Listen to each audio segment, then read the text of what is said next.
Hey guys, tonight we begin with something a little sootier, the grimy, gaslit world of Victorian London. A city of grand ambition, industrial marvels, and soul-crushing poverty. This wasn't the London of Sherlock Holmes or Queen Victoria's palace garden parties. This was the London of fog, filth, and foul smells, a place where surviving the day was a small miracle. So before you get comfortable, take a moment to like the video and subscribe, but only if you genuinely enjoy what I do here. And let me know in the comments where you're tuning in from and what time it is for you.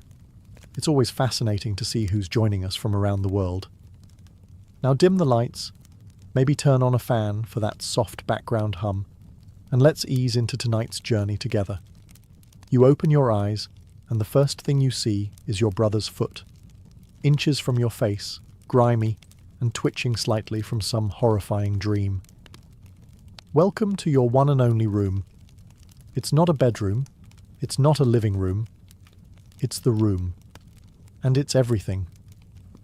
You share it with 6 other souls, 1 bed, 2 chairs with questionable structural integrity, and a rat who's been around so long you're considering charging him rent. There's no wallpaper, just patches of wall where something used to be. The ceiling leaks when it rains, and even when it doesn't, it drips something that you've decided not to investigate. The fireplace is fake, the air is damp. The floor creaks like it's trying to warn you of your own mortality. You're wrapped in a thin wool blanket that hasn't been washed since the Crimean War, and the pillow under your head is made of straw, possibly mixed with someone's long-forgotten sock. There's no plumbing. That bucket in the corner?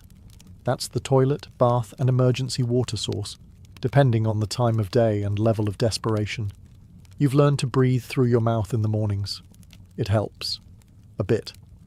There's one window, if you can call it that.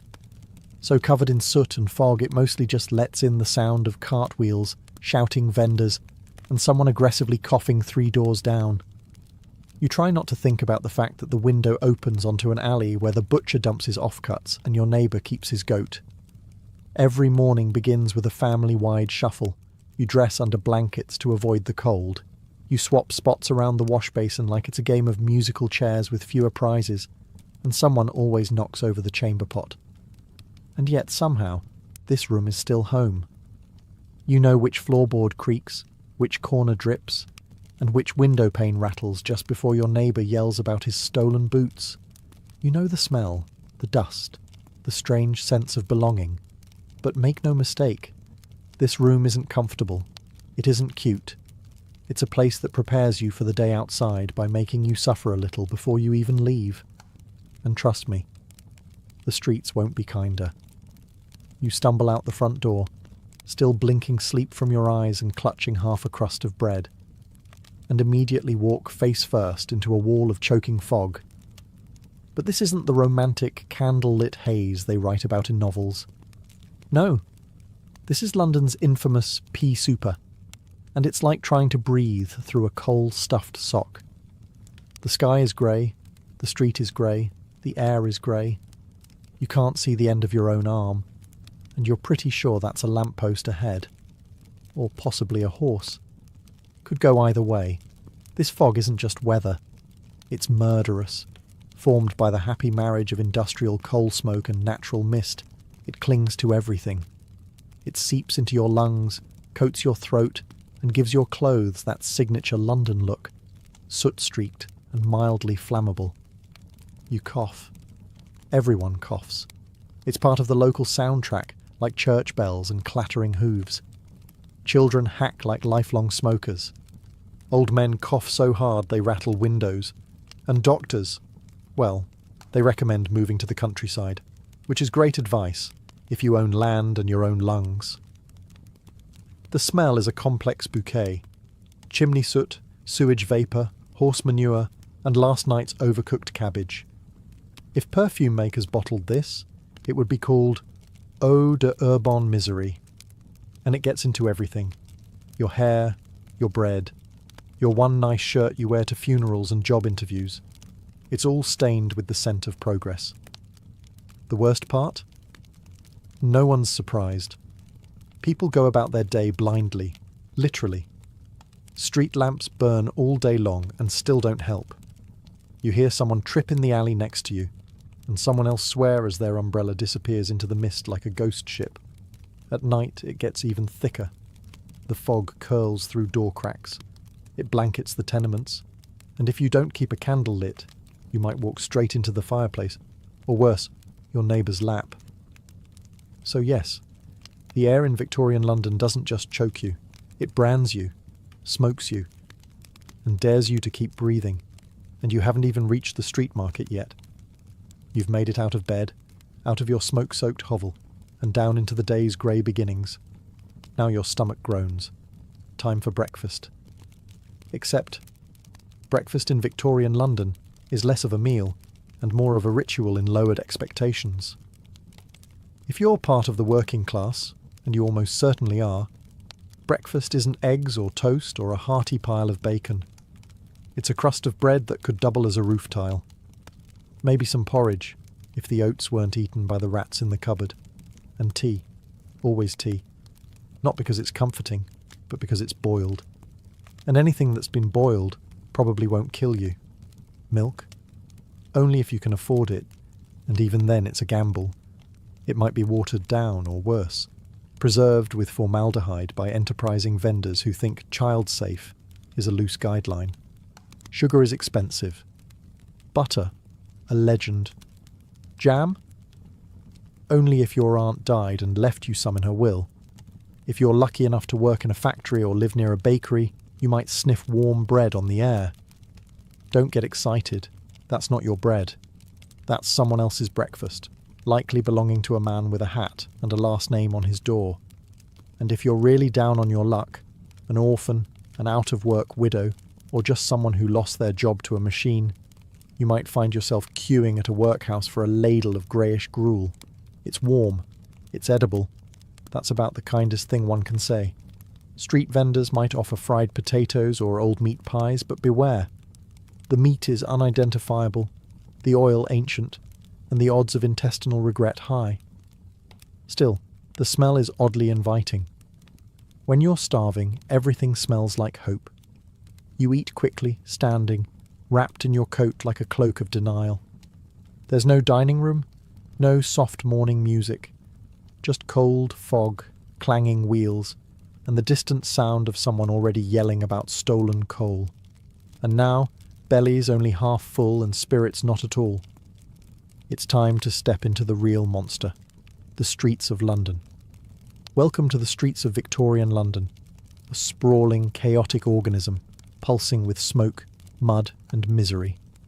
Every step you take is a calculated risk, and the street doesn't care if you're late for work or just trying to cross the road without being trampled to death.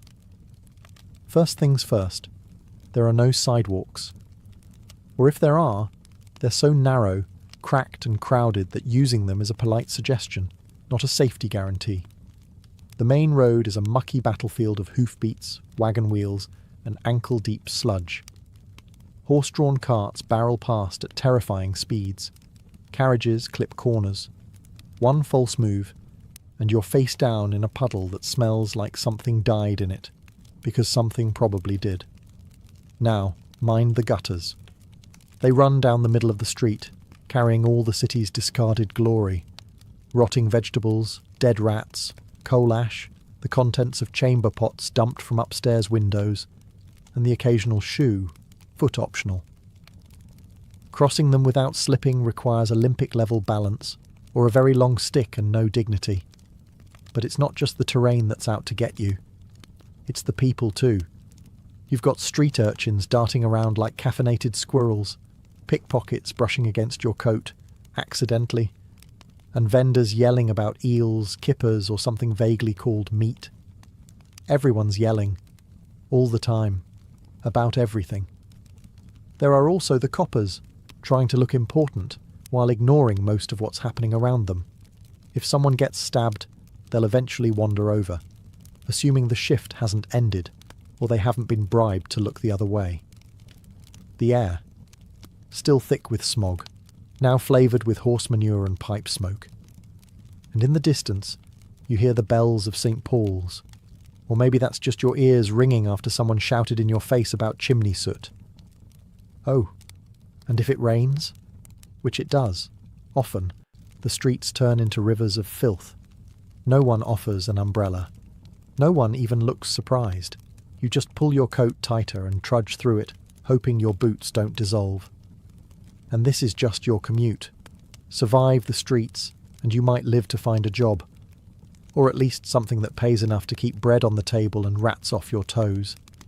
You've navigated the sewers masquerading as streets, dodged horses and hooligans, and now it's time to make your living, if the city allows it. In Victorian London, a job isn't a title. It's a test of endurance, a way to slowly fall apart while clinging to the illusion of stability. If you're a man, you might be lucky enough to land work in a factory. 12 to 16 hours a day, 6 days a week, for wages that wouldn't feed a well-behaved cat. The noise is deafening. The air is full of soot, metal shavings and regret. If you lose a finger in the machine, don't worry. There are 20 children lined up behind you ready to take your spot. Don't fancy machinery. Try bricklaying, or hauling coal, or working in the docks where your back gives out by 30 and your teeth fall out by 40. If you live that long. Women, you're scrubbing floors, washing other people's laundry until your hands dissolve, sewing buttons until you forget what daylight looks like, all for pennies. And when those options run out, there's always the street. No sick leave, no safety, and no sympathy. Maybe you're a chimney sweep, or a mudlark, digging through the Thames at low tide, looking for scraps of rope, nails, or bones to sell. The smell is free. The dysentery? Also included. Or perhaps you've landed in a workhouse, that magical institution where the destitute are helped by being worked to the bone in exchange for food so bland it feels like a punishment. You're not here to thrive.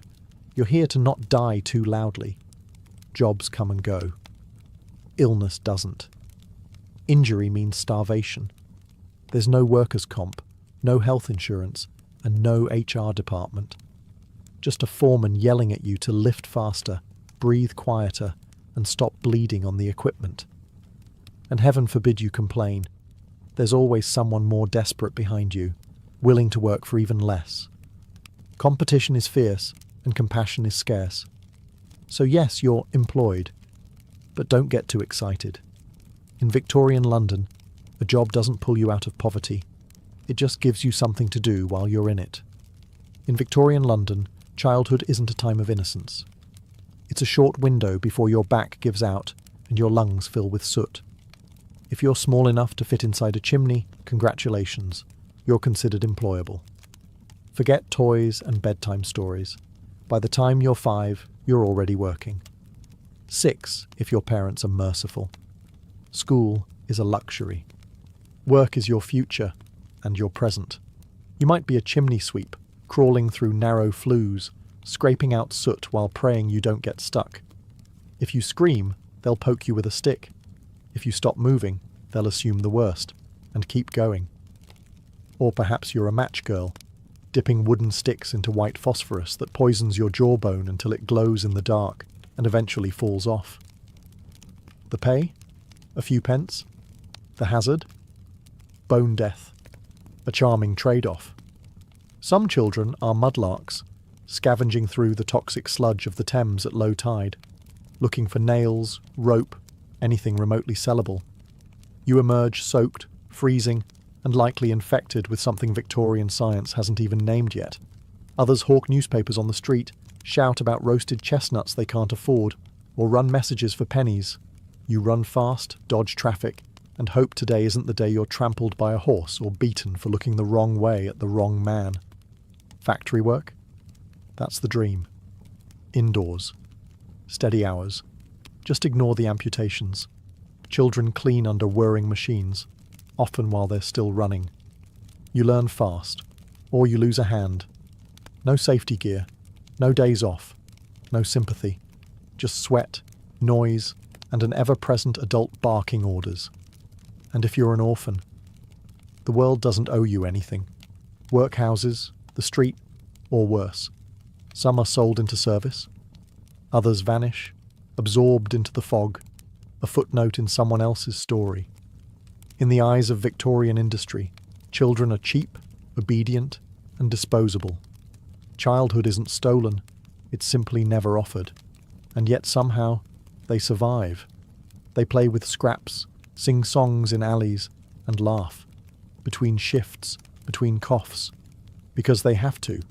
Because in London even children are expected to carry the weight of empire on their tiny, soot-covered shoulders. If you thought surviving Victorian London was hard as a man, try doing it as a woman. You work. All the time. And no, you don't get applause or medals. You get calluses, exhaustion, and a society that expects you to smile while your spine collapses. If you're unmarried, you might be a domestic servant. That means scrubbing floors from dawn till dusk, hauling buckets of coal, blacking the hearth, ironing until your arms ache, and never sitting down unless someone tells you to. You eat last, you sleep in the attic, and if the master gets handsy, well, you should feel grateful, apparently. Married? That's not better. It's double duty. You clean your own home, likely a single filthy room, raise children, usually several, cook, with nothing, sew, everything, and manage the entire household budget with 3 shillings and a prayer. And then maybe you take in laundry from richer households, boiling, scrubbing, wringing, repeating, just to buy bread. Some women become seamstresses, stitching shirts in poorly lit corners for 14 hours a day. It pays pennies. It ruins your eyesight. And if your fingers bleed on the fabric, you lose the job. And then there's the match factories, where white phosphorus eats through your jaw, quite literally. You start with a toothache and end with a rotting face. Management says it's your fault for chewing gum, when none of that pays enough, or when you're widowed, orphaned, or just unlucky. The street becomes the only option. Sex work is legal, unofficially ignored, and socially condemned. You might make enough for food and rent, or you might get arrested, attacked, or worse. Protection? Only if you count wool gloves and luck. Women in Victorian London are expected to be quiet, clean, obedient, and always busy. You're the moral centre of the home, even if the home has no floorboards, no heat, and no future. There are no rights, no maternity leave, no safety net. Just other women, sometimes kind, sometimes cruel, trying to survive the same nightmare. But somehow they do. With grim determination, whispered jokes, and backs bent by centuries of unpaid labour. And still, they find time to comfort their children and sweep the doorstep, because someone has to. You might have dodged the horses, survived the soot, and even landed a job. But in Victorian London, you can't dodge disease. It's everywhere, lurking in the water, the walls, the air, and quite possibly in the meat pie you ate for lunch. Illness doesn't knock. It sits beside you on the tram, sleeps beside you in your tenement, and sneaks into your lungs while you wait in line for bread. Let's start with the basics. Tuberculosis, or consumption, as they called it, because it slowly consumes your lungs, your body, and your will to live. The cough is deep, constant, and comes with blood. Everyone knows someone who has it. Most people just keep working until they drop. Then there's cholera, which arrives through your drinking water like a particularly cruel surprise. One minute you feel fine, the next you're vomiting, dehydrated, and desperately trying not to soil yourself in public. It spreads fast. Whole streets go silent. The local pump is chained up too late. By then the damage is done. Typhoid, scarlet fever, diphtheria, all regular visitors. Each has its own personality, but they all share one thing in common. They hit the poor the hardest. If you can't afford a doctor, and you can't, you're left with herbal remedies, homemade poultices, or the magical healing properties of hope. Of course, there's always laudanum, a beloved mixture of alcohol and opium sold over the counter. You've got a fever? Take laudanum. Cramps? Laudanum. Grieving the death of your 8th child? Double dose. You'll still die, but you'll die very relaxed. And what about the doctors? Well, they mean well. Sometimes. But medicine is still guessing with Latin. Leeches are still in fashion. Surgery is done without gloves. Antiseptics are a twinkle in Lister's eye. Your odds with a street barber aren't much worse. Disease doesn't discriminate, but your living conditions help it choose you faster. No sanitation, no ventilation, 10 people to a room. It's a perfect breeding ground for microbes, misery and mould. In Victorian London, if something doesn't kill you fast, it will kill you slowly. And if you're somehow still upright, time to refill your water. You're sweating through your soot-stained shirt, your lips are dry, and your throat feels like it's been sandpapered by coal dust. Time for a drink? Sure. But in Victorian London, water isn't your friend. It's a loaded pistol with a porcelain handle. Let's start with the Thames, the lifeblood of the city. It's also the toilet, the industrial dump, the animal graveyard, and, just for good measure, the city's main drinking water source. Imagine a stew of rotting vegetables, chemical runoff, dead dogs, human waste, and expired fish, flowing right past Westminster. Now pour a cup and say cheers. Don't worry, the water company says it's filtered. That means it's passed through a mesh of gravel, wishful thinking, and possibly someone's old boot. If you live in a working-class neighbourhood, your tap might come from a public pump down the street, which you share with 200 neighbours and 3 nearby factories. And the worst part? You might not even know it's deadly, until it's too late. Cholera loves bad water. So does typhoid. They swim freely through the pipes like microscopic sharks. Whole families are taken out within days. A shared bucket, a misused chamber pot, a splash from the wrong pump, and your headline material, if you're lucky. Bathing? Now that's adorable. Most people don't have bathtubs. If you're middle class, you might share one with the family once a week. If you're poor, it's a tin tub in the kitchen once a month, if that. And that same water might double as laundry rinse, dishwater, or a place to soak your aching feet. Hygiene is creative. The government starts installing sewers eventually, thanks to the Great Stink of 1858, when the smell from the Thames was so horrific that Parliament fled the building. It took stench to make change. Until then, you boil your water when you can, or drink beer, the safe Victorian beverage for children and adults alike. Weak, warm, and slightly fizzy with salvation. So yes, in Victorian London you can die from a glass of water. The trick isn't just avoiding thirst. It's avoiding where the thirst takes you. You've tried honest work. It's long, filthy, and barely pays enough to buy yesterday's bread. The water might kill you, the factory definitely will, and the rent collector doesn't take IOUs. So what's left? Crime. And in Victorian London, it's not just an act, it's a career path. Start small. Maybe you're a pickpocket, or a dipper, as the slang goes. You blend into crowds near the markets, bump someone gently, and vanish with a pocket watch or coin purse. Charles Dickens made Oliver Twist famous, but the real-life versions didn't get musical numbers. They got sent to Newgate Prison or shipped off to Australia. If you're a woman, you might become a fence, buying and reselling stolen goods in back alleys under layers of shawls and misdirection. Or maybe you run a twilight house, where pickpockets drop their loot before the bobbies come sniffing. Feeling bold? Become a costermonger swindler, selling bruised fruit or watered-down milk from a rickety cart, disappearing before complaints catch up. Or try your hand at forgery, card tricks, or the always popular 3-card Monte, a fast-talking scam with a faster getaway. And if you've really got guts? There's always burglary. Break into a warehouse, a merchant's shop, or, if you're desperate, a church. You might find something valuable. You might also find a constable with a billy club and no bedtime. The police force exists, but they're underpaid, undermanned, and often 2 steps behind. Plus, you can bribe the right officer if you know the system. And let's face it, you probably do. Crime syndicates in London were shockingly organised. Some had territories, code words, and full recruitment pipelines. Then there's the resurrection men, body snatchers who dig up fresh graves to sell corpses to medical schools. It's gruesome. It's illegal. It pays better than sewing buttons. Of course, the consequences are real. Get caught and you could be flogged, branded, jailed, or worse, transported to a penal colony. But if the alternative is starving on a cold street, well, risk has a certain appeal. Because in Victorian London, morality comes second to hunger.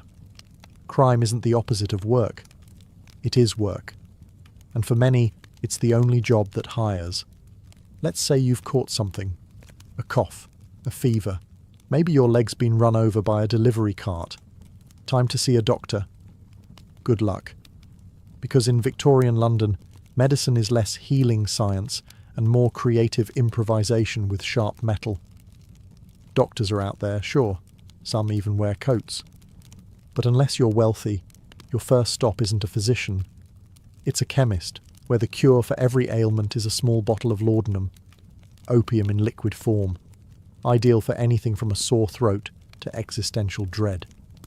It won't cure you, but you'll stop caring. Can't afford a chemist? Maybe there's a barber surgeon down the road. Yes, a man who cuts hair and also amputates legs. If your wound is infected, he'll saw it off. No anaesthesia, no antiseptic, just a stick to bite and a bucket to scream into. And don't even think about hospitals. They're overcrowded, poorly ventilated, and smell like old bandages and lost hope. The instruments aren't sterilised. Surgeons wipe their hands on aprons between patients. Germ theory exists, but many still think disease is caused by bad air and moral failure. If you survive the treatment, infection may finish the job. A splinter can become a death sentence. A toothache? That's 2 days from sepsis. And childbirth? Well, women go in with pain and come out with a baby or a gravestone. Sometimes both. Medical textbooks are filled with confidence and wrong guesses. You might be prescribed bleeding, mustard plasters, or a mild electrocution to stimulate the humours. They balance the body by draining it, mostly of blood, money, and hope. There are a few progressive doctors with new ideas. Cleanliness, hand washing, maybe even antiseptics. But they're usually mocked by their peers. After all, how dare anyone imply that a gentleman doctor's hands carry germs? So what do most people do when sick? They wait. They sip herbal tea. They light a candle and lie very still. Because every treatment carries a risk, and recovery often feels more accidental than intentional. You don't go to the doctor to get better. You go because you've run out of other options. And sometimes, just sometimes, you come back out alive. The sun sets, the gas lamps flicker to life, and the fog thickens like a shroud. You might think the city calms down at night, but this is Victorian London. When the light fades, the real dangers come out. Forget cosy firesides and quiet evenings. The streets belong to shadows, and they're not empty. The gaslight barely cuts through the mist.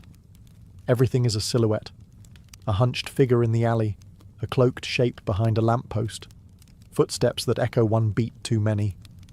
If you're out alone, you're either lost or you've run out of better options. The police patrol in pairs, swinging their truncheons and trying to look menacing.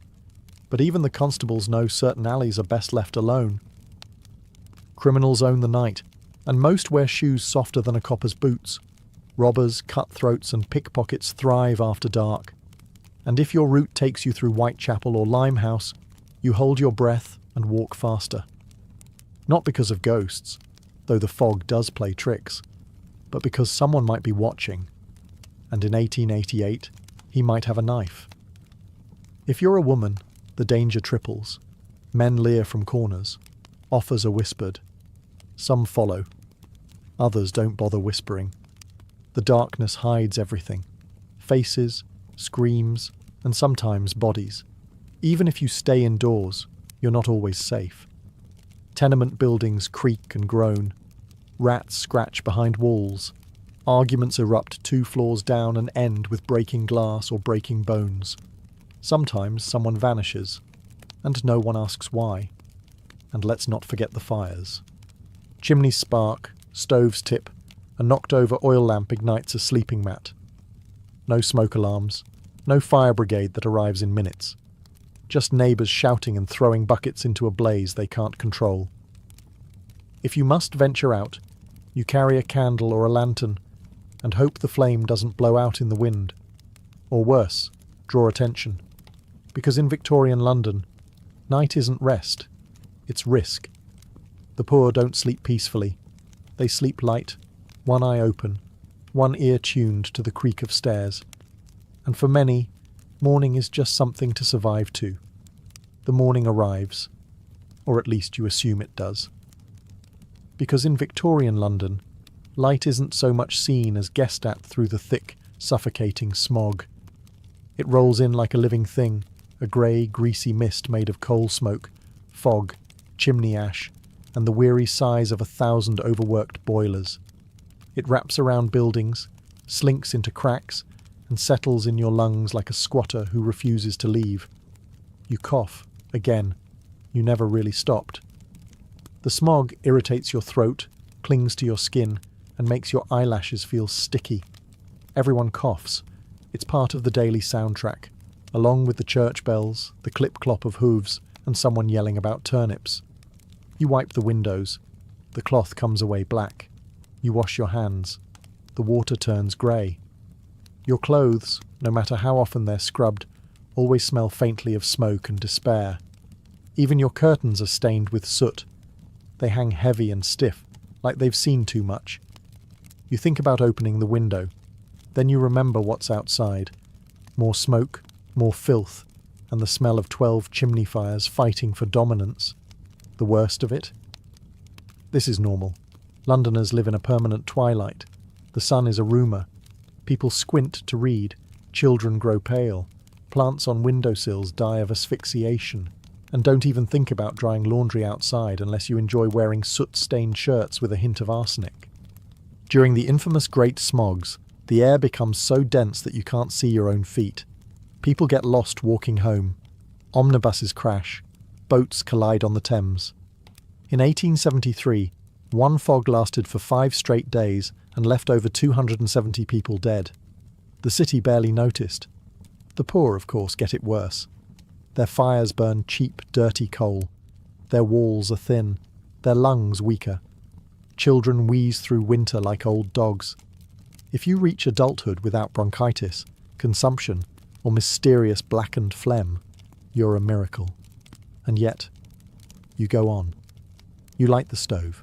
You step outside. You pretend not to taste the air. Because in Victorian London, the smog never ends. It just waits for you. You'd be forgiven for thinking Victorian London was all soot, sickness, and screaming. And mostly, you'd be right. But even in the dirtiest corners, under the weight of poverty and fog, something human still flickers. Because kindness, oddly enough, survives here too, though you often have to squint to see it. You might spot it in the shared loaf of bread passed quietly between neighbours, when one family runs out before payday, or in the woman who gives her last halfpenny to a barefoot child with bloodied feet. There's no reward, just a nod, and maybe a smile, rare and precious. Even in the darkest places, the tenements, the alleys, the workhouses, people look out for each other. Not always, not perfectly, but often enough to prove that the city hasn't broken them completely. A mother shares her hot brick on a freezing night. A chimney sweep helps a new boy not get stuck on his first climb. A dying man gives his boots to someone who still has the strength to work. These aren't grand gestures. They're small, quiet, but they matter more than gold in a place where hope is a rationed luxury. The pubs help too. They're loud, smelly, overcrowded, and absolutely essential. It's where people gather to sing, to joke, to drink away their bruises and their sorrow. You might not afford meat, but you can share a laugh over watery ale. Even the street performers, the penny dreadful sellers, the blind fiddler at the corner, they all form a kind of patchwork comfort, reminders that not everything in the city is out to hurt you. Kindness here isn't naive. It's practical. It's born of shared suffering. Because when the system forgets you, when the rich pretend you don't exist, your only safety net is each other. And so, despite everything, the filth, the fever, the fog, people still love, still marry, still raise children, still hope. Because if you can find kindness in the gutter, a warm hand in the cold, a crust of bread, a half-hummed lullaby, then maybe the city hasn't won. Not yet. So, after 14 chapters of choking smog, rats in the walls, toxic water, and toothless chemists prescribing opium for a broken leg, ask yourself, honestly, would you survive Victorian London? Probably not. Let's be clear. This wasn't a city built for comfort. It was built on coal, sweat, and the crushed spines of the working poor. Every day was a battle. Against hunger, against disease, against landlords, factory foremen, constables, and the constant creeping sense that the world had forgotten you. Modern luxuries, soap, antibiotics, light switches, didn't exist. There were no social safety nets, no universal healthcare, no days off. Just another fog-choked morning where your goal was simple. Don't die before supper. You'd miss things, like toilets, toothpaste, tap water that doesn't try to kill you. You'd wonder why everyone stares at you for brushing your teeth or asking about vegetables. You'd miss showers. Oh, you'd miss showers so much. And yet, people did survive. Somehow. They endured. Not because they were superhuman, but because they had no other choice. They formed unions. They raised families. They organised strikes, wrote novels, played music on street corners, and clung to hope like it was the last piece of bread in the pantry. They laughed, yes, even in the fog. They found love in crowded slums, sang lullabies over screaming children, and danced in pubs after 16-hour shifts. They weren't just victims. They were tough, resilient, and painfully human. You probably wouldn't last a day, and that's not an insult. It's a reminder. The people who did. They carried the weight of an empire on their backs, often barefoot, often hungry, and almost always ignored. They built the world we now complain about in heated rooms with clean drinking water. So maybe it's okay that we wouldn't make it, but let's at least remember them. Not as soot-covered statistics, but as people who survived the impossible every single day. Gorgo was born into a city that didn't just break the rules, it redefined them. Sparta, unlike the rest of Greece, wasn't known for golden temples or philosophical debates. It was known for warriors. And Gorgo? She was born right at the top of that brutal food chain. The daughter of King Cleomenes I, one of the two ruling kings of Sparta. From the moment she took her first breath, Gorgo's life was already political. She wasn't some ornament to be married off for alliances. In Sparta, women could own land, speak in public, and be educated, a fact that shocked other Greeks. And Gorgo wasn't just any Spartan woman. As the king's only child, she was expected to observe, learn, and one day wield influence in a world dominated by hoplite shields and sharp spears. As a young girl, she likely witnessed royal councils where matters of war and diplomacy were debated with blunt urgency, and she paid attention. Her father Cleomenes wasn't the most stable ruler. In fact, some thought he was completely mad by the end. But he left Gorgo with an early understanding of how dangerous politics could be, and how sharp the knife edge of power truly was. There's a famous story. When she was only about 8 or 9 years old, a foreign ambassador tried to bribe her father to support the Persian Empire. While the adults whispered, young Gorgo stepped forward and boldly warned her father, "Father, you had better leave, or this stranger will corrupt you." That wasn't just precocious, it was fearless. Her father listened, and the man was thrown out of Sparta. The lesson? Gorgo had teeth, and people learned early not to underestimate them. So before she was even of marriageable age, Gorgo was already showing signs of political brilliance and steel-edged judgment. She wasn't just royalty by blood, she was royalty by behaviour. And in a society that admired discipline, clarity, and brutal honesty, Gorgo thrived. Her destiny was already in motion. Not as a passive queen in a gilded palace, but as a Spartan lioness ready to guard her people, and, if needed, speak louder than the kings themselves. Gorgo's marriage to King Leonidas was not a tale of courtly romance or opulent weddings. This was Sparta, where practicality reigned and weakness was despised. Leonidas wasn't just any Spartan man. He was a warrior through and through, known more for his silence and scars than for charm or poetry. But Gorgo was not looking for poetry. She was looking for power and a partner. By marrying Leonidas, she became queen. But unlike queens elsewhere in Greece, Gorgo didn't fade into the background. There were no secluded women's quarters for her, no endless weaving by candlelight. Spartan queens were expected to speak, to advise, to stand beside their kings as intellectual equals. And Leonidas knew exactly who he had married. Gorgo was clever, fiercely loyal to Sparta, and utterly unafraid to speak her mind, even to him. Their partnership was built on mutual respect. In the famously terse style of their people, they likely spoke few words, but every word counted. Gorgo, raised in the fire of politics since childhood, likely advised Leonidas on diplomatic tensions, Persian threats, and internal Spartan rivalries. While other Greek women were hidden from public life, Gorgo helped shape Spartan policy from within the palace walls and beyond. One of her most legendary moments came during the build-up to the Persian invasion. As tensions with Xerxes grew, Leonidas prepared to march north with his small army of 300 Spartans.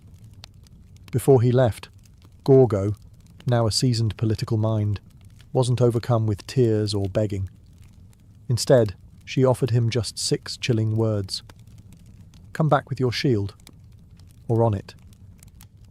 That wasn't just a farewell. That was an order. It was the ultimate Spartan command, reminding her husband that death in honour was preferable to life in shame. If he couldn't win, he was to die standing. And Leonidas did.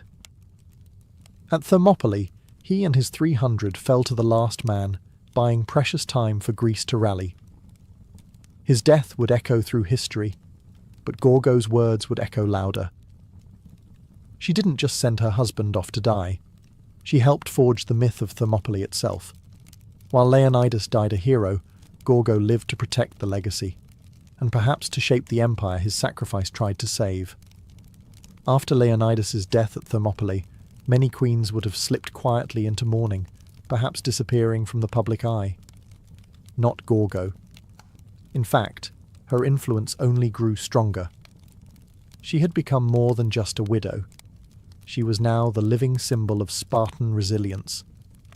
And while statues were built for the fallen, Gorgo became a living reminder of why they fought in the first place. With Leonidas gone, Sparta was vulnerable, not just militarily, but politically. The war with Persia still raged, alliances were fragile, and tensions ran high across the Greek world. In this chaos, Gorgo acted as both guardian and strategist. Though we don't have detailed records of her day-to-day political maneuvers, several ancient sources, including Herodotus, make it clear. When matters of diplomacy or internal threat arose, Gorgo was consulted. She wasn't just included, she was trusted. One story tells of a hidden message sent to the Spartans on a wooden tablet. The text had been scraped away and replaced with wax to disguise its contents, a warning about Persia's coming invasion. The men of the Spartan court were baffled, but Gorgo, calmly assessing the strange tablet, instructed them to scrape off the wax. Beneath it, the original message revealed the dire news. Gorgo had solved a diplomatic riddle that could have cost Sparta everything. Her insight likely saved thousands of lives. But Gorgo's genius wasn't just in puzzles. She understood the fragile web of alliances that held the Greek city-states together, and the threat that Persian gold posed to it. While Athens and other cities were notoriously vulnerable to bribes, Gorgo's sharp warning from childhood still applied. Beware of gifts that reek of corruption. She encouraged a stance of uncompromising honour, even when it was politically risky. And the Spartans listened. Because when Gorgo spoke, it wasn't with the softness expected of women in most of the ancient world. It was with the precision of a soldier, and the clarity of a strategist. She knew what was at stake, not just Sparta's land, but its very soul. Even in grief, Gorgo remained unshaken.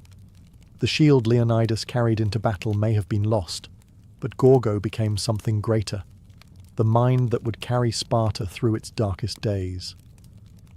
To understand Gorgo's significance, you have to understand what it meant to be a woman in Sparta, and how Gorgo took that already rare privilege and amplified it into something nearly legendary.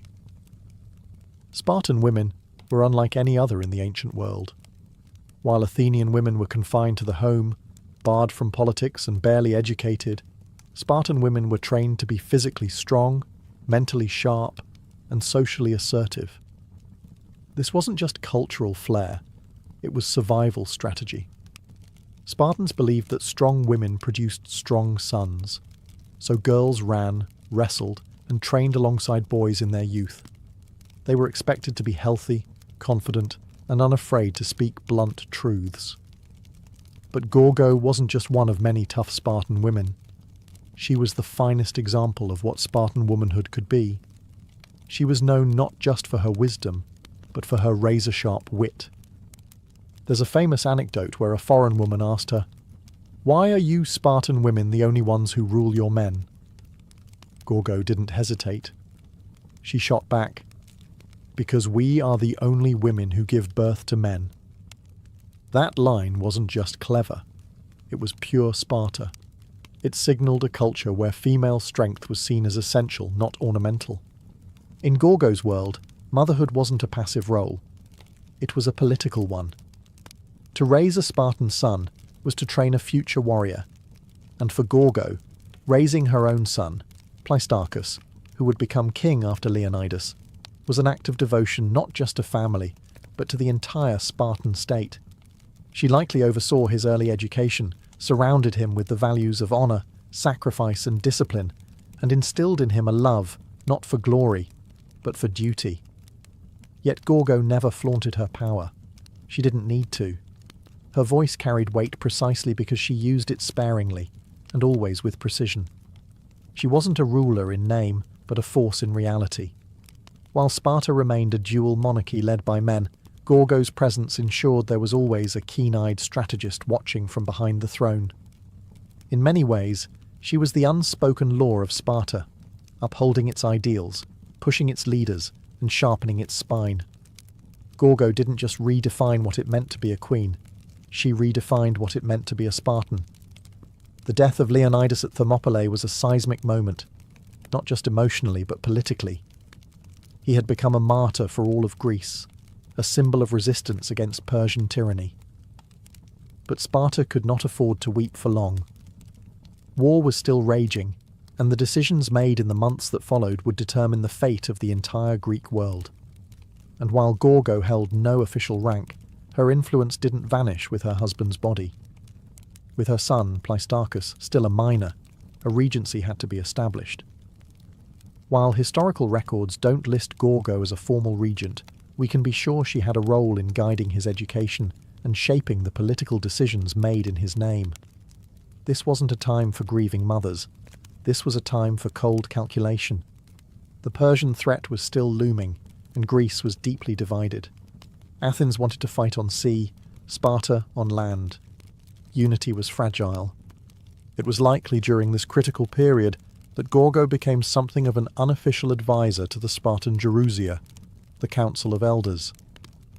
She understood both Persian cunning and Greek pride, and more importantly, she understood how to balance Spartan honor with practical survival. Sparta could not afford to be reckless, nor could it afford to look weak. Gorgo had seen what unchecked ambition did to her father Cleomenes, and she had learned how to walk the tightrope of power. She would have been present as Sparta debated its next steps, whether to march north again, whether to commit troops to the naval battle of Salamis, or whether to defend the Peloponnesus and let the rest of Greece fend for itself. These were not easy decisions, and they were being made by men who had just lost their king in a blaze of glory. Gorgo's presence, rational, emotionally controlled, and deeply patriotic, may have been the anchor Sparta needed. There is no record of her giving orders, but there didn't need to be. Spartan queens led through example, not decree. Her mere survival, her unshaken presence, was itself a kind of leadership. In a city obsessed with honor, Gorgo had already proven that she could carry the shield. And now, without Leonidas, she carried the memory of his sacrifice into every political decision that followed. As the war against Persia raged and the years passed, Gorgo's role subtly shifted, from queen consort to queen mother, from political influencer to guardian of legacy. Yet she was never a relic of a past era.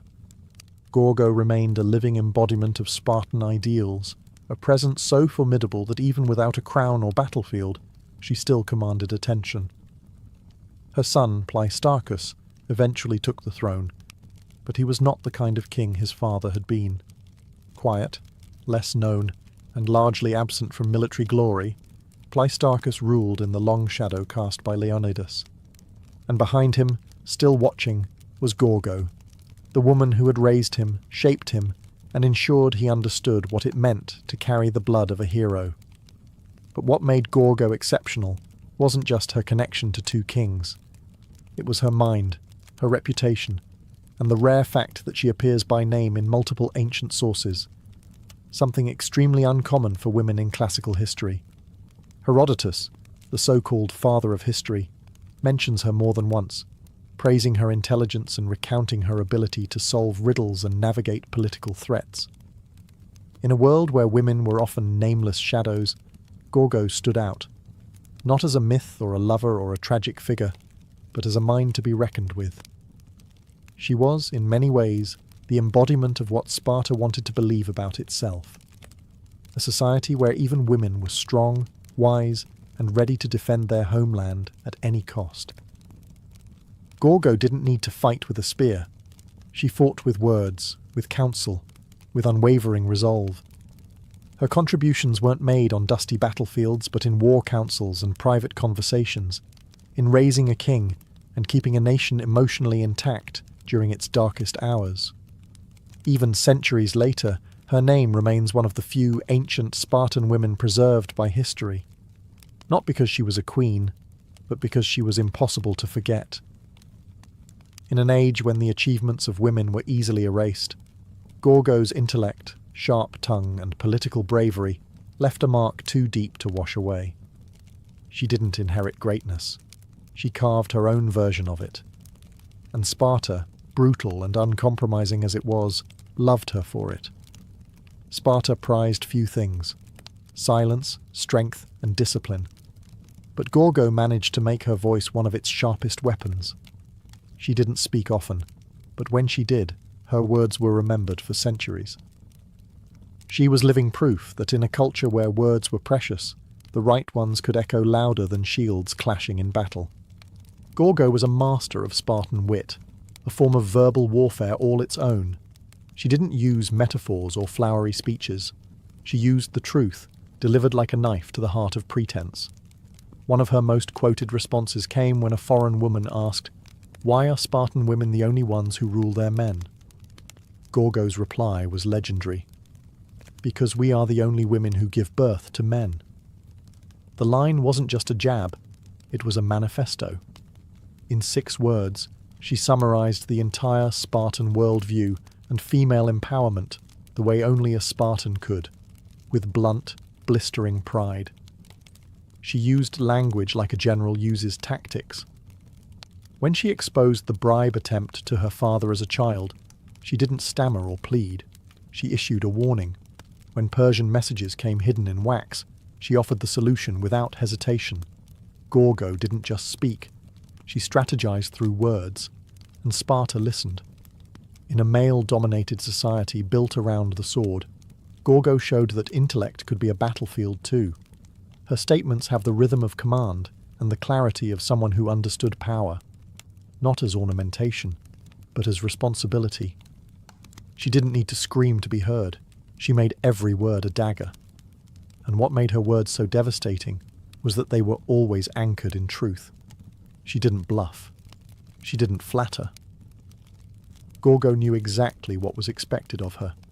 As a queen, as a Spartan, as a woman who had seen kings fall and wars ignite. She met those expectations head-on, not with emotional outbursts, but with calculated, unforgettable replies. Her voice was her weapon. Her intellect was her armour. And while many queens are remembered for their tears or their beauty, Gorgo was remembered for what she said, and for never saying anything she didn't mean. In Sparta, that was the highest form of respect anyone could earn.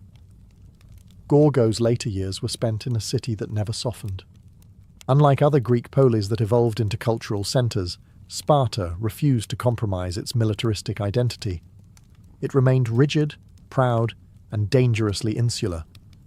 And Gorgo, still standing tall amidst its stone and bronze, witnessed the long consequences of Leonidas's sacrifice, not only for Sparta, but for Greece itself. The Persians were eventually repelled, yes, but victory came at a price. Sparta emerged from the Persian Wars with immense prestige, hailed as the protector of Greek freedom. But with honour came rivalry. Athens, fueled by democracy and ambition, grew in wealth and influence, slowly drifting from ally to adversary. Tensions simmered, and a new storm was brewing, the Peloponnesian War. It was a conflict that would define the next generation of Spartans, including Gorgo's own son.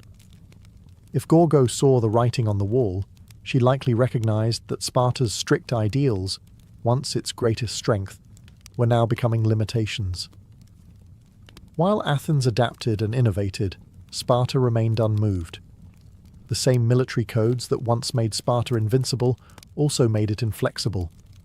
But Gorgo, ever pragmatic, likely accepted this reality with the same steel-eyed clarity she had shown all her life. She had lived through more than one kind of war, not just the ones with spears and arrows, but wars of diplomacy, of shifting alliances, of internal unrest. By now, Gorgo had likely become a living relic in the best sense of the word, a link to Leonidas, a symbol of what Sparta once was, and a reminder of what it might become again if it stayed true to its core without losing its mind to arrogance. No record survived describing her final days, but there's no reason to believe she met them with anything less than calm resolve. She had already done more than most women, and most men, of her time. She had ruled without ruling, fought without a sword, and shaped a city that didn't even allow its kings to indulge in softness. If Gorgo mourned, she did so privately. If she hoped for the future, she kept it to herself. Because in Sparta, emotions were not for display, legacy was, and hers was already secured in bronze and blood. Gorgo of Sparta didn't need marble statues or epic poems to be remembered. Her legacy was etched in something far stronger, the collective memory of a city built on discipline, honour, and defiance. Unlike other queens whose stories were wrapped in tragedy or romance, Gorgo's tale is one of sharp intellect, political savvy, and enduring pride. She stood at the intersection of two of Sparta's greatest icons, daughter of King Cleomenes, wife of King Leonidas, and yet she was never overshadowed by either. She wasn't a footnote in their stories. She was a chapter all her own. Historians and scholars still marvel at how frequently her name appears in the writings of Herodotus, not as a passive royal, but as a decisive figure. In a world that almost never recorded the names of women, Gorgo cut through the silence like a spear through a shield. What makes her legacy even more profound is that she never held official power. She didn't command armies or sit on the throne. She advised, she warned, she solved, she raised a king, and through it all, she embodied the terrifying dignity of Sparta itself, a city that chose death over disgrace, silence over boasting, and action over rhetoric. Her most quoted words, "Come back with your shield, or on it," are more than a farewell. They are a philosophy, a distilled version of the Spartan code. And though they've been repeated, repainted, and even repurposed in modern times, they still carry the cold fire of their original context. A queen sending her husband to his death, not with tears, but with a command to uphold honour. Today, Gorgo stands among the rare few ancient women who are remembered not because they were tragic, beautiful, or scandalous, but because they were respected. She shattered expectations in a society already notorious for doing the same. Her intellect was so pronounced, her voice so respected, that she became woven into the fabric of Sparta's identity. She may have lived over 2,000 years ago, but Gorgo remains a figure of relevance, for every woman underestimated, for every strategist who works behind the scenes, for every voice that refuses to whisper. She is a timeless reminder.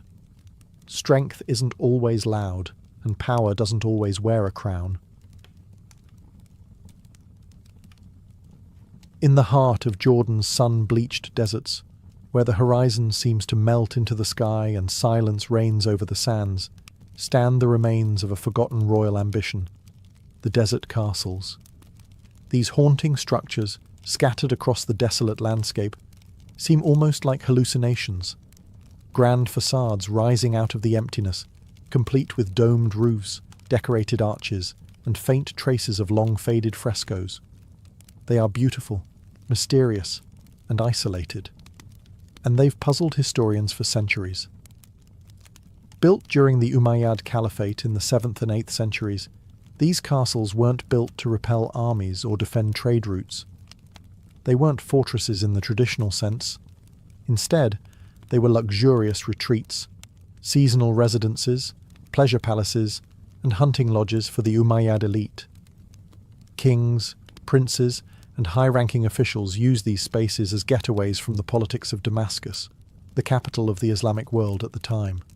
And rather than hide from the harshness of the desert, they embraced it.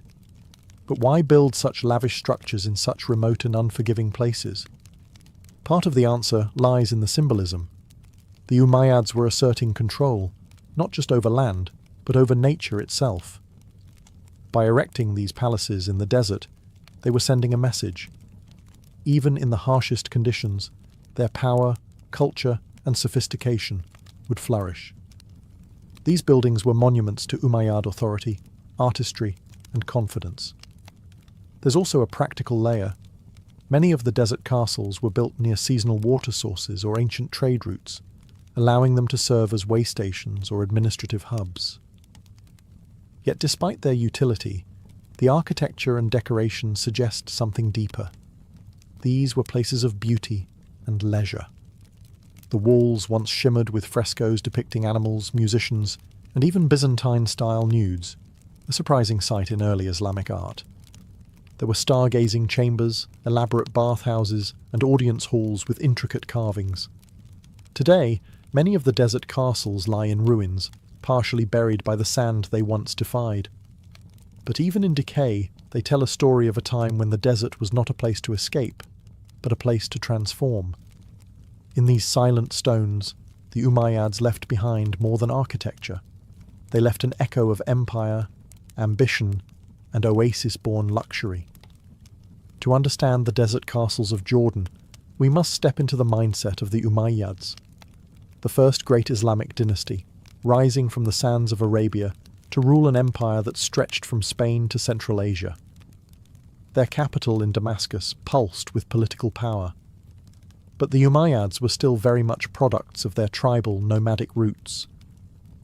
The desert wasn't something to be avoided. It was their origin story, the crucible that had shaped their ancestors. And so, instead of leaving the wilderness behind, they brought civilization into it. The Umayyads were consolidating their rule in a rapidly expanding empire. They needed to display authority, but also legitimacy. What better way to impress local tribes and foreign envoys than with palatial retreats in the middle of nowhere, built with cosmopolitan flair and imperial elegance? These desert estates served as venues for diplomacy, hunting expeditions, and elite gatherings, far from the watchful eyes and political intrigue of Damascus. But these weren't crude hunting lodges. They were sophisticated, often blending Roman, Byzantine, and Persian architectural influences. The Umayyads had inherited the architectural vocabulary of the lands they conquered, and they weren't afraid to mix styles. Some of the castles featured mosaics of grapevines, fountains framed with Corinthian columns, and frescoes filled with mythical creatures. This eclectic blend of east and west sent a clear message. The Umayyads were not just desert warlords. They were heirs to a broader, multi-civilizational legacy. In places like Qasr al-Mashatta, you can still see intricate stonework adorning the outer walls, with floral and geometric designs that suggest a fusion of Islamic restraint and Greco-Roman exuberance.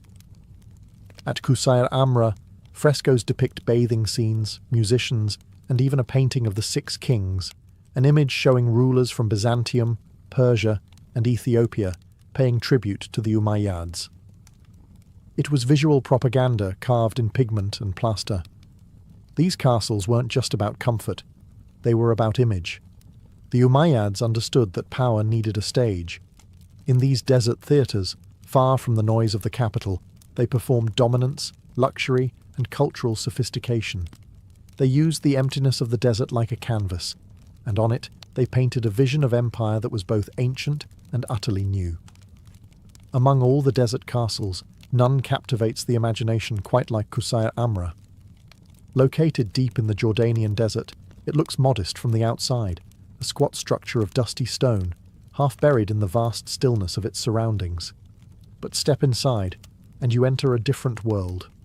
Walls alive with images, colours that defy the harshness outside, and frescoes that whisper secrets from 13 centuries ago. Built in the early 8th century, Qusayr Amra is thought to have been commissioned by Caliph al-Walid Fais or one of his princes. It served as a pleasure palace and bathhouse, part spa, part political retreat, part cultural statement. The building features a domed audience hall, several bathing rooms, and a vaulted ceiling painted with the constellations, an Umayyad observatory hidden in the desert. But it's the frescoes that make Qusayr Amra extraordinary. Covering nearly every surface, they depict a world far removed from modern assumptions about early Islamic art. There are images of dancing women, wine drinking, musicians strumming lutes, hunting scenes, and even Greek mythological figures like Hercules. The ceiling of one room shows the zodiac and personifications of the planets. Another wall features the Six Kings fresco, a powerful piece of propaganda showing rulers from distant lands seemingly bowing to the Umayyads, reinforcing the idea that the desert, too, was part of their dominion. This bold use of figural art has sparked debate for decades. Islamic art is often associated with aniconism, the avoidance of human and animal figures, but Qusayr Amra proves the early Islamic world was far more complex. The Umayyads weren't just building religious spaces. They were creating secular ones, where luxury, astronomy, and power could mingle in visual celebration. And yet, time has taken its toll. Many frescoes are faded, their colours dulled by centuries of wind and heat. But restoration efforts have helped preserve their haunting beauty. Today, Qusayr Amra is a UNESCO World Heritage Site, a rare glimpse into the Umayyads' intimate, hedonistic, and politically charged vision of rulership. In the middle of a dry, empty plain, Qusayr Amra still whispers of courtly songs, hot baths, and starry ceilings. It is not just a building, it is a desert dream, painted in defiance of time. Qasr al-Qarana rises like a mirage from the desert plains east of Amman, a massive, symmetrical box of limestone and precision. From a distance, it looks like a military stronghold. Thick walls, narrow slits resembling arrow loops, and no visible entrance from 3 sides. But here's the twist. Qasr al-Qarana isn't a fortress. At least, not in the traditional sense. Its secrets lie not in warfare, but in its puzzling design and uncertain purpose. Built around the early 8th century, this desert structure is one of the best preserved Umayyad castles, yet scholars remain divided over what it actually was. Despite its fortress-like appearance, there are no real defences, no battlements, no water source, and no evidence of a standing garrison. The narrow slits may have let in light, but they wouldn't have stopped attackers. So why the armoured disguise? The prevailing theory is that Qasr al-Qarana served as a caravanserai, a roadside inn for traders, travellers and diplomats crossing the desert. Its 60 or so rooms, arranged over 2 floors around a central courtyard, could easily accommodate guests, servants, and animals. It may have also functioned as a meeting point for tribal leaders, a space for the Umayyad administration to exert influence over the Bedouin tribes who controlled the routes of the desert. Inside, the structure reveals more subtle sophistication. There are vaulted ceilings, decorative niches, and even traces of plasterwork. The second floor features rooms that may have been used for gatherings or negotiations, private enough to conduct business, but grand enough to impress. Some of the graffiti etched into the walls suggest literate guests from diverse regions, offering clues to its wide usage. Qasr al-Kharana feels like a riddle, built to look like a fortress, but behaving like a salon. Its very ambiguity may have been intentional. In a time of expanding borders and political uncertainty, appearances mattered. The structure signalled strength, stability, and hospitality, all at once. Today, visitors can walk through its echoing corridors, peer out through the narrow windows, and imagine what deals, arguments, and alliances once echoed within. It is a castle of shadows and subtlety, more diplomatic chessboard than battlefield. In the emptiness of the Jordanian desert, Qasr al-Kharana stands not as a monument to war, but as a stage for politics and pageantry.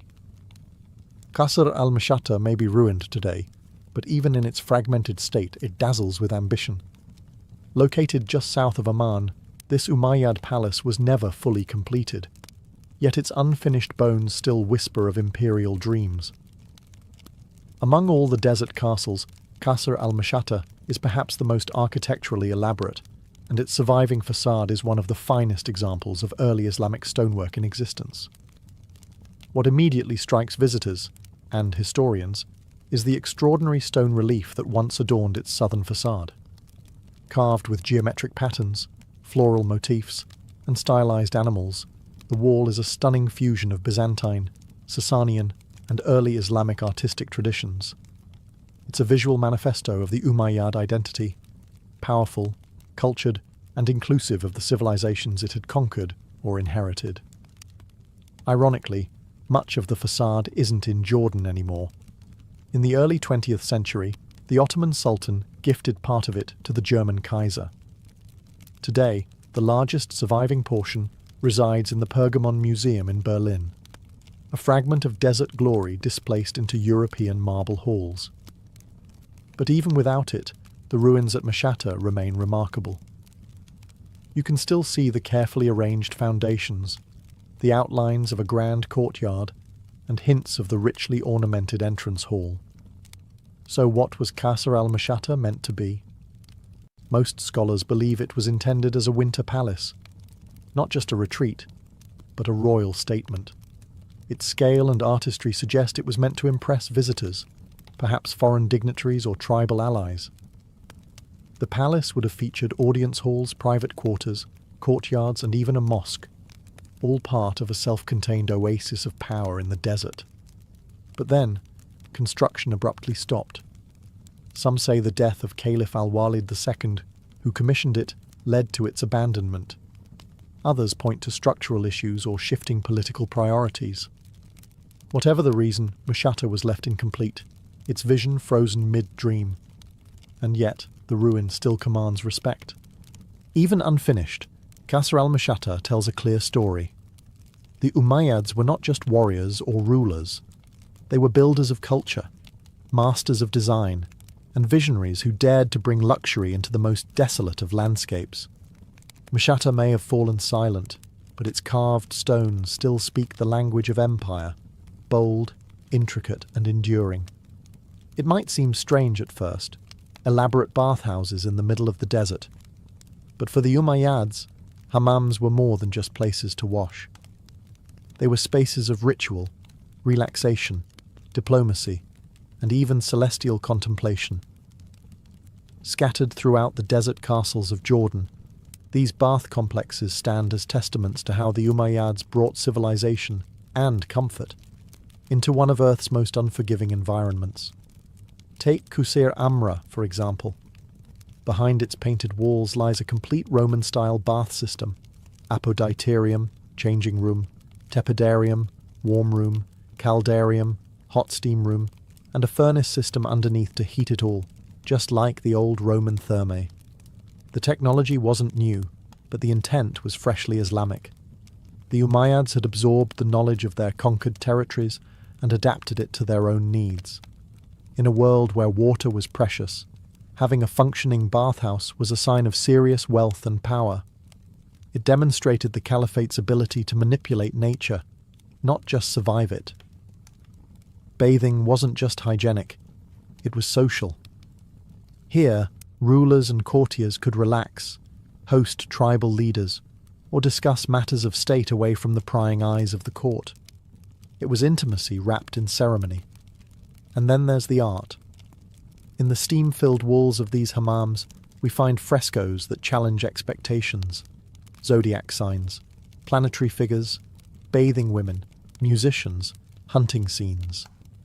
The ceilings in some bathhouses even resemble ancient planetariums, especially in Qusair Amra, where constellations are meticulously painted across the dome. It's as if the act of bathing was elevated into a cosmic experience, linking the physical cleansing of the body with the spiritual vastness of the heavens. This embrace of luxury wasn't decadence, it was calculated. The Umayyads weren't Puritans. They believed that showcasing their refinement was a way to legitimize their power. And in the desert, where luxury was scarce, a steaming bath was as much a political statement as a military parade. These hammams, tucked inside lonely palaces, offered not just water, but culture. Places where sand gave way to steam, and where the stars above were mirrored in painted ceilings below. They remind us that even in exile from the capital, the Umayyads lived not with austerity, but with elegance and intention. One of the most mesmerizing and overlooked aspects of Jordan's desert castles is how many of them seem designed not just for comfort or politics, but for the stars. In a time before telescopes and apps, the night sky was both map and mystery. The Umayyads, inheritors of Greco-Roman science and Persian cosmology, looked to the heavens with both spiritual reverence and intellectual curiosity. And they brought that fascination into the architecture of their desert retreats. In Qusair Amra, for example, the bathhouse dome is painted with an astrological sky. The zodiac signs, constellations, and celestial symbols circle the ceiling in a rich blend of science and art. This is not decoration for decoration's sake. It reflects a deep understanding of astronomy, likely inherited from the scholars and scribes of the Byzantine and Persian empires. The Umayyads weren't just warriors, they were cultural sponges, absorbing the best of what the ancient world had to offer. The presence of these celestial themes may have had multiple layers of meaning. On one hand, they signalled the caliphate's knowledge and sophistication. On the other, they echoed a more mystical relationship with the cosmos, the belief that power on earth was mirrored in the stars. Aligning one's rule with celestial order wasn't just good politics, it was divine symbolism. In the quiet of the desert, far from the lights of the cities, the night sky would have been overwhelming, black velvet lit with thousands of stars. The desert castles, with their open courtyards and domed chambers, were ideal observatories. Whether for calculating calendars, navigating the desert, or engaging in more esoteric practices, these sites were perfect for skywatching. The combination of isolation, silence, and celestial awe must have created a setting that was as spiritual as it was scientific. It's worth remembering that early Islam was not at odds with science. In fact, the Umayyad era helped lay the groundwork for what would later become the Islamic golden age of astronomy. These castles, built in the middle of nowhere, were part of that intellectual lineage, not just places to bathe or rule, but to contemplate the heavens. In stone and pigment, the Umayyads carved their place between earth and sky, desert kings with their eyes on the stars. One of the most enduring mysteries surrounding the desert castles of Jordan is their sheer remoteness. Why would the Umayyads build lavish palaces, richly decorated bathhouses, and star-studded observatories so far from any major city or settlement? The answer lies not just in geography, but in psychology, politics, and performance. First, there's the practical. The early Umayyads were still rooted in their nomadic, tribal past. For them, the desert was not an obstacle, it was home. The open landscape offered familiarity, privacy, and freedom. Building in the desert allowed the caliphs and their princes to retreat from the constant pressure of court life in Damascus and reconnect with their roots. These weren't outposts, they were sanctuaries. But the isolation also served a deeper purpose: symbolic domination. Constructing monumental architecture in the middle of an arid wasteland was an intentional act of power. It demonstrated that even the most barren, inhospitable lands could be tamed and transformed by the will of the caliph. These castles sent a message: that Umayyad authority extended beyond cities and farms into the very heart of nature's emptiness. Remote placement also ensured secrecy and exclusivity. These castles were where sensitive negotiations could unfold, where tribal leaders could be wooed with gifts and luxury far from the rumours and rivalries of urban politics. The solitude created space for diplomacy, indulgence, and experimentation, whether that meant engaging with foreign customs or enjoying figural art forbidden in stricter religious settings. Additionally, the locations were often more strategic than they appeared. Some castles sat near seasonal trade routes or vital water sources. Others acted as administrative checkpoints, keeping tabs on Bedouin tribes or serving as resting points for messengers and caravans. Their locations may have looked remote on a map, but in the political topography of the early Islamic Empire, they were well-placed chess pieces. And finally, there's the aesthetic. The vast emptiness of the desert served as a backdrop that amplified the majesty of the structures themselves. The contrast between barren land and intricate stonework made these castles feel like miracles, man-made oases of culture and elegance standing in proud defiance of nature. Their remoteness wasn't a flaw, it was the point. Each desert castle was a quiet roar, declaring that refinement, rule, and beauty could bloom even where nothing else dared to grow. The desert castles of Jordan may no longer echo with the footsteps of caliphs, diplomats, or stargazers, but they endure, quiet relics of an empire that dared to inscribe its grandeur into emptiness. And today, they serve a different purpose. They are windows into a vanished world, drawing in scholars, tourists, and dreamers who walk their sand-swept halls in search of forgotten stories.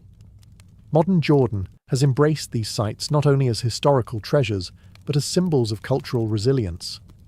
Castles like Qusayr Amra, Qasr al-Kharana, and Qasr al-Mashata are now protected heritage sites, with Qusayr Amra proudly wearing its UNESCO World Heritage Site status.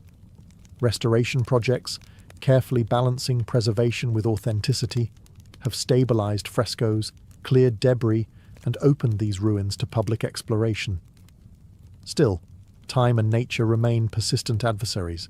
The harsh desert climate, intense sun, dry winds, and sand erosion continue to threaten the delicate artwork and structures. Conservationists face the daunting task of protecting sites that were never meant to last over 1,000 years, let alone face modern tourism and climate challenges. But the effort persists, driven by a sense that these ruins hold not just artistic or architectural value, but spiritual and cultural insight. For modern visitors, these castles provoke wonder and questions. How could such beauty exist in such isolation? What does it say about the nature of power, art, and survival? Walking through Qusayr Amra's painted chambers, or gazing through the narrow windows of Qasr al-Kharana, one is struck not by decay, but by the persistence of memory. And in a broader sense, the desert castles remind us that the early Islamic world was far more diverse, creative, and open than often portrayed. These structures challenge assumptions about art in Islam, about luxury in the desert, about the boundaries between East and West. They reveal a dynasty that was at once rooted in tradition and hungry for innovation. Today, The castles stand alone again, surrounded by silence and stone. But they are no longer forgotten. They speak, not with shouts, but with whispers, about a civilization that saw the desert not as a void, but as a stage. And against all odds, their story still travels across the sands, echoing into the modern world. Imagine a world without numbers, without writing, without even the concept of months or hours. This was the world of our Paleolithic ancestors, yet even then time moved and people noticed. Before there were calendars, timekeeping devices, or even language to describe it, early humans tracked time by watching nature. The rhythm of the earth, its light, its seasons, its sky, was their only clock. The most obvious cycle was the day itself. Sunrise and sunset divided time into light and dark. But beyond that, humans quickly learned to observe the moon.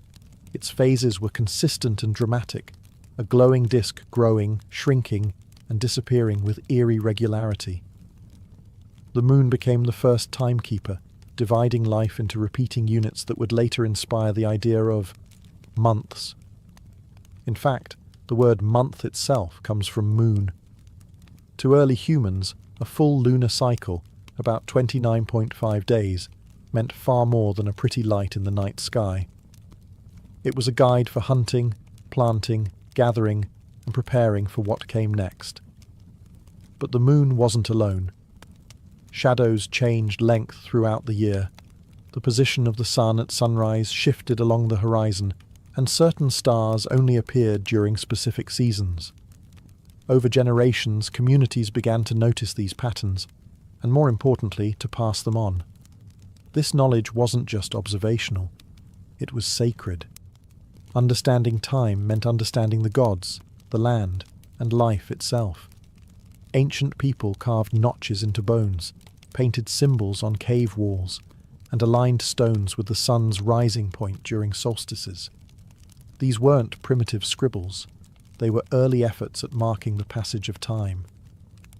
Some of the oldest known calendars come from 30,000 years ago, antler bones with carved tally marks, possibly tracking moon cycles or menstrual cycles, both deeply tied to survival and fertility. In the absence of clocks, early humans lived in tune with nature's cues. Time was not abstract. It was the breath of the earth. It told you when to move, when to hunt, when to hide, and when to hope. Before time had numbers, it had meaning. And before it had names, it had stories, etched in stone, passed by firelight, and guided by the heavens above. For ancient humans, the moon wasn't just a source of light, it was a clock written in the sky. Its phases were predictable and mesmerizing, waxing crescent to full moon, then waning to darkness before the cycle began again. This roughly 29.5-day rhythm was the earliest and most universally observed natural cycle. Long before civilizations rose, hunter-gatherers across continents were counting moons. Not years or weeks, but moons. These lunar phases became the foundation of the first real calendars. We know this because archaeologists have found engraved bones and stones with carved markings in repeating sequences, likely tallying the days between each visible moon phase. Some of these artifacts are over 30,000 years old, predating writing and even agriculture. One such find, the Ishango bone from Central Africa, contains a series of notches that many scholars believe correspond to a lunar calendar, perhaps even one used to track fertility or hunting seasons. Why the moon? Because it was the easiest way to see time change. Solar changes happened slowly, and stars required deep knowledge. But the moon was obvious, shifting every few days and offering a sense of progress. For early humans, especially nomadic ones, this was practical and reliable. A month was a complete moon cycle, and 12 of those came close to a full solar year, though not quite. This mismatch would cause problems later, especially for agricultural societies that needed more accurate planting schedules. As civilizations began to form, many cultures formalized these lunar calendars. The Babylonians, Egyptians, Chinese, Maya, and Hebrews all used versions of lunar timekeeping. Some, like the Islamic calendar, remain strictly lunar to this day. Others began adjusting, adding leap days or months to sync the moon's cycle with the solar year. But in these early stages, the moon reigned supreme. The calendar wasn't just a tool, it was a sacred map. The moon was often personified as gods, goddesses, or celestial beings who watched over the people. Its cycles were tied to festivals, rituals, and myths. In tracking the moon, early humans weren't just measuring time, they were giving it meaning. The moon taught us to count. And in counting, we began to understand time not as an endless blur, but as something that could be held, named, and passed on.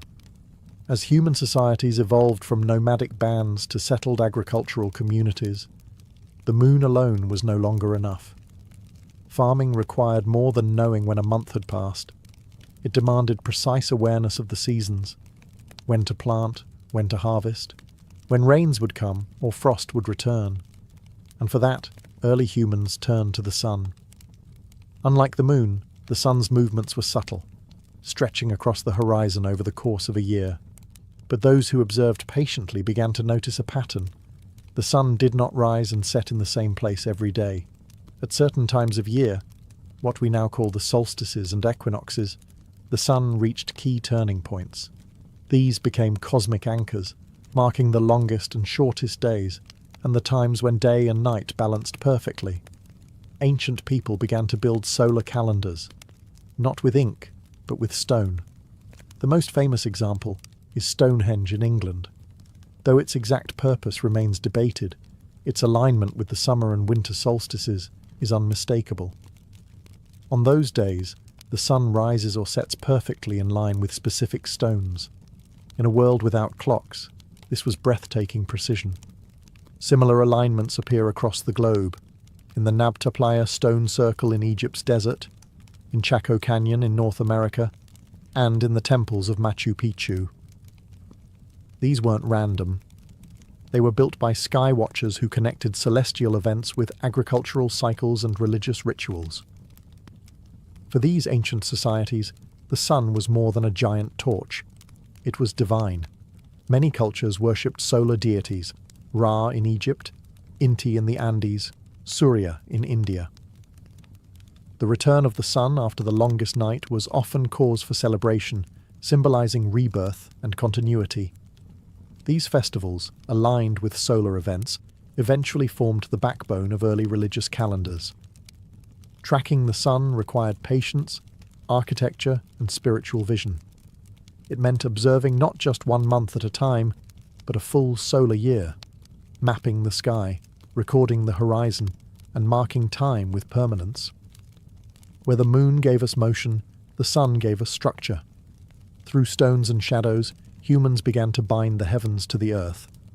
And in doing so, time was no longer just a cycle.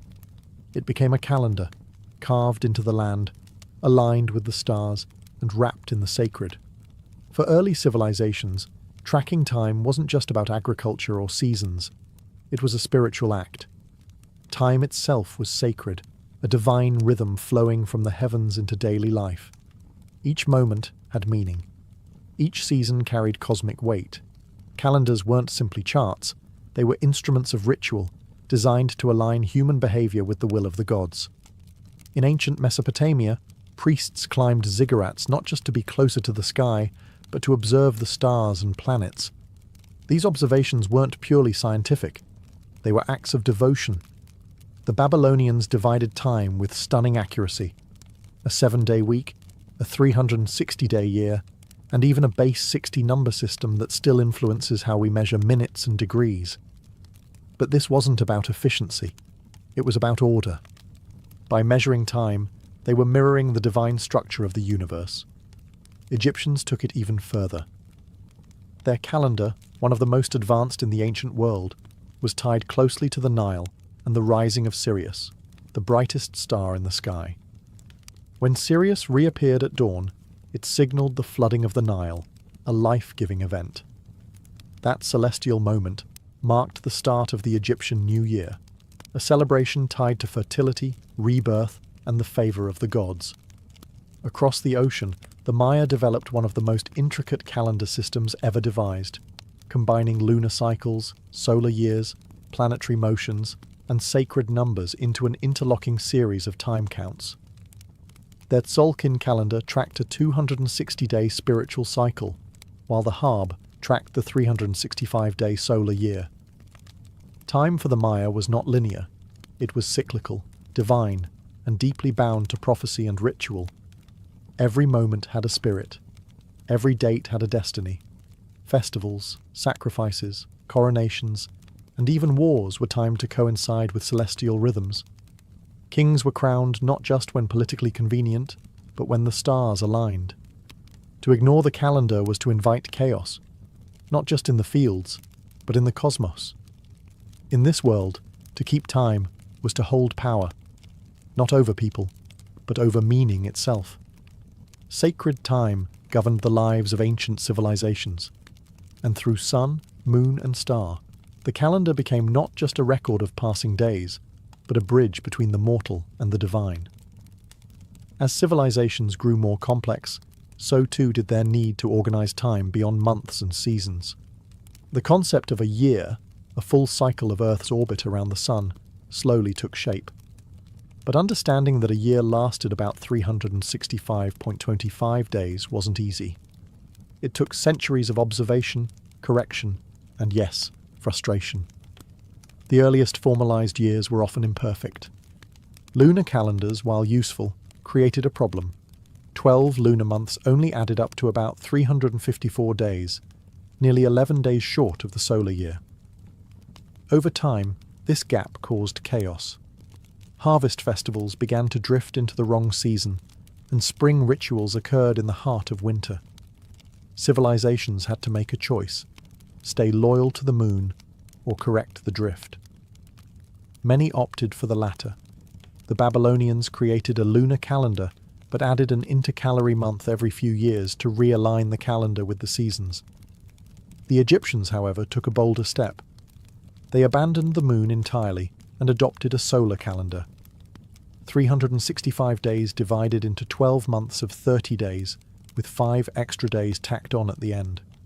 This was revolutionary and incredibly accurate for its time, but the Egyptian year still lagged behind the true solar year by a quarter of a day. Over centuries, this caused a noticeable drift. New Year festivals fell later and later. Enter the Romans, who inherited both Egyptian and Greek timekeeping and attempted to clean it up. Their early Roman calendar was a confusing blend of lunar months and political manipulation. Months were added or removed based on political needs, causing enormous inconsistencies. It wasn't until Julius Caesar introduced the Julian calendar in 45 BCE that things changed. Advised by the Alexandrian astronomer Sosigenes, Caesar implemented a 365-day year with a leap day every 4 years, accounting for that pesky extra quarter day. It was a monumental fix and the first truly solar calendar to gain widespread use across an empire. The idea of a year became not just a tool for farming, but for taxation, governance, military campaigns, and religious observances. The calendar now shaped empires. The invention of the year was humanity's triumph over chaos, a decision to place order on the swirling sky. And once we'd named the year, we began to measure everything within it, giving history its rhythm and civilization its pulse. With the year defined, humanity's next challenge was to break it down, to carve the vast stretch of days into manageable, meaningful chunks. This gave rise to months and weeks, 2 inventions that added rhythm to our timekeeping and stitched the fabric of daily life into something predictable and sacred.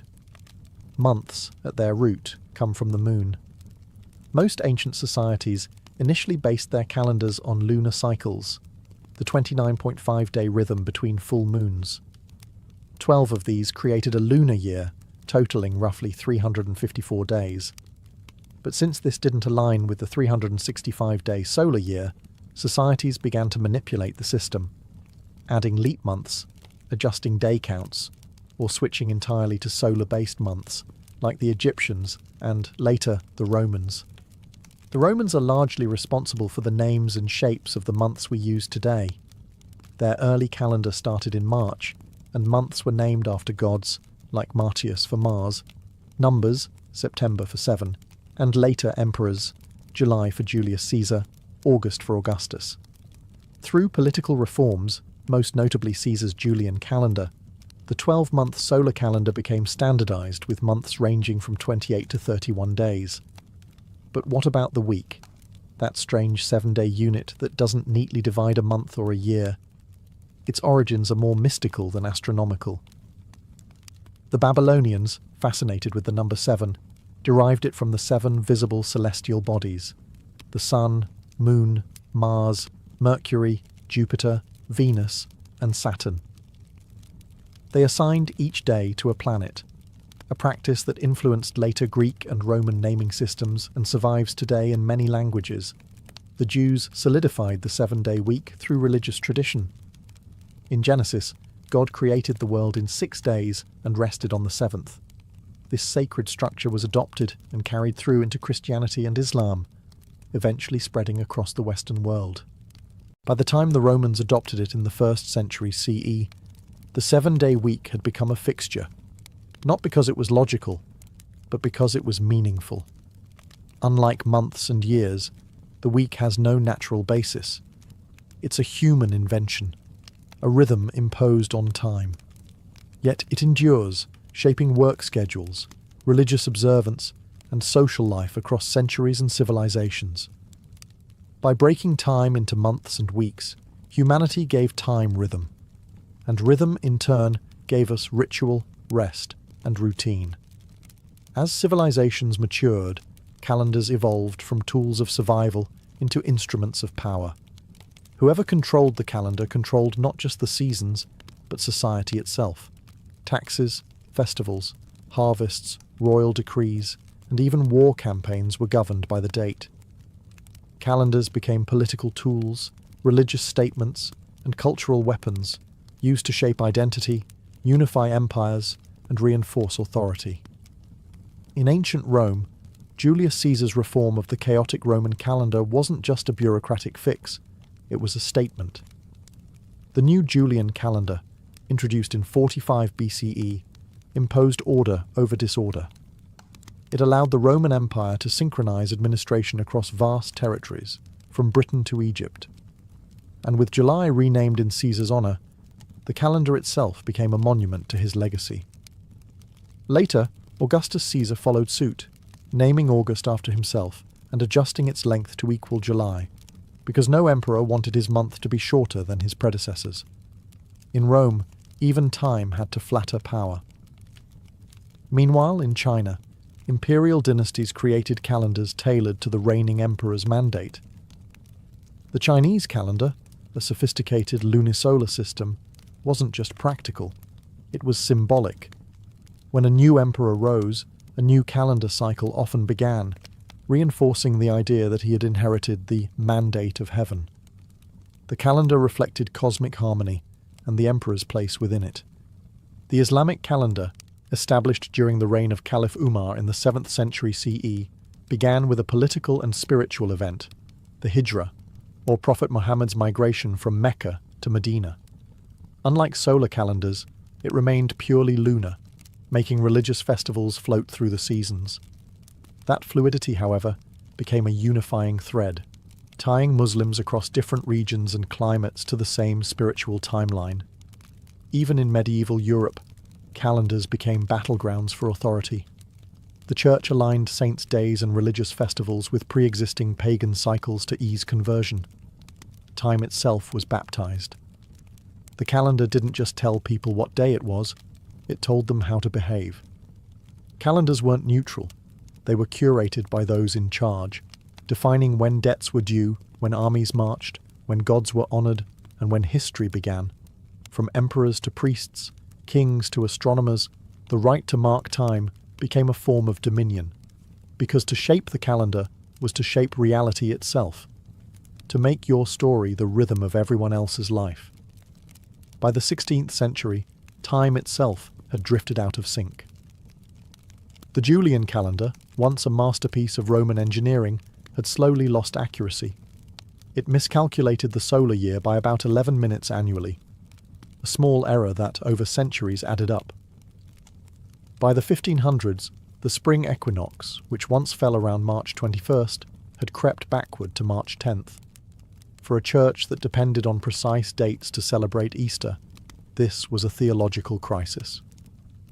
Enter Pope Gregory XIII, who in 1582 launched the most significant calendar reform in history, the Gregorian calendar. Guided by Jesuit astronomers and mathematicians, the Pope's solution was both simple and radical. To realign the calendar with the actual solar year, 10 days were dropped. October 4th, 1582, was immediately followed by October 15th. Time itself was rewritten. But the reform didn't stop there.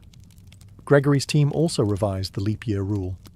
The Julian calendar added a leap day every 4 years, but that was too generous. The new rule kept the leap year every 4 years, unless the year was divisible by 100, unless again it was divisible by 400.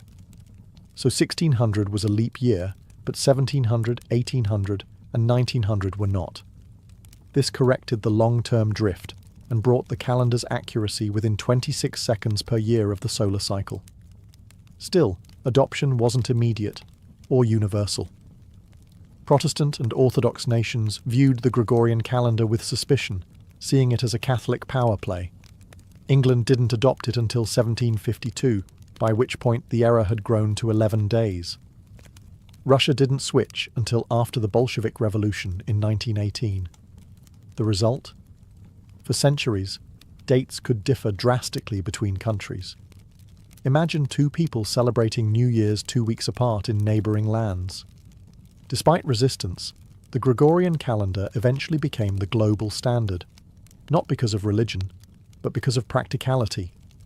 As science, navigation, commerce, and international diplomacy grew, the world needed a shared system of time. The Gregorian calendar was simply too precise, too useful to ignore. This wasn't just a correction. It was a revolution in how humanity experienced time. With the stroke of a papal pen, the world's days were recalibrated, and modern timekeeping was born. In the end, the Gregorian reform did more than fix Easter. It aligned the human clock with the celestial one, once again making time a dance between heaven and earth. Today, the calendar feels ordinary, something printed on smartphones, office walls, and kitchen magnets. But behind its grids and numbers lies a legacy thousands of years in the making, a journey from sacred ritual to mechanical precision, from observing the stars to syncing with satellites. Timekeeping, once the domain of priests and astronomers, is now a global system, standardized, regulated, and relentlessly ticking. We now use the Gregorian calendar almost universally. It governs everything from international law to shipping schedules, space missions, and the Olympic Games. But while this calendar dominates, others still exist, echoing ancient rhythms.